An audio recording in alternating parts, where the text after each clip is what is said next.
চলমান সহিংসতায় দুর্বৃত্তদের হামলায় ব্যাপক ক্ষতিগ্রস্ত মেট্রো রেলের দুটি স্টেশন।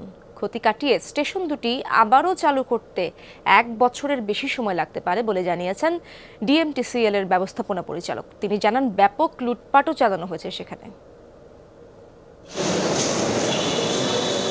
ঝা চকচকে আর আধুনিক একটি স্টেশন দুদিনের ভাঙচুরে অচেনা হয়ে উঠেছে।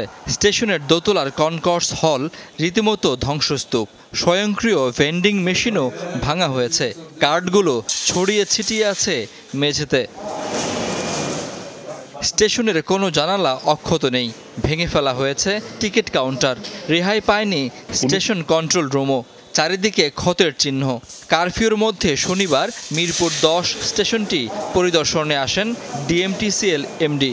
বলেন, ভাঙচুরের পাশাপাশি স্টেশন থেকে মূল্যবান জিনিস লুটপাটও করা হয়েছে। কোনো কিছু এখানে নাই যেটাকে নষ্ট করে ফেলা হয় নাই, এবং এখানে অনেক কিছু আছে, খুব গুরুত্বপূর্ণ জিনিস আছে, সেগুলি নিয়ে চলে গিয়েছে।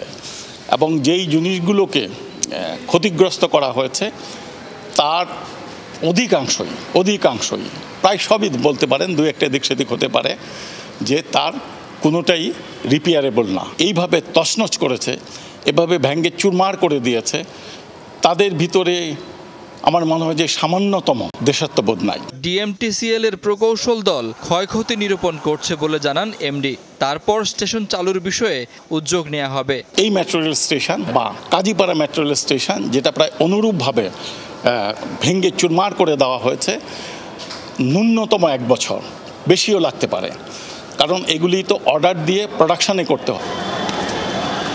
যানজটে রাজধানীবাসীর স্বস্তি নিয়ে এসেছিল মেট্রো রেল। দ্রুত আর আরামদায়ক পরিবেশে যাতায়াতের কারণে নাগরিকরা অভ্যস্ত হয়ে উঠেছিলেন মেট্রোতে।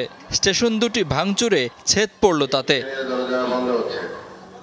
শাকিল হাসান, যমুনা নিউজ, ঢাকা।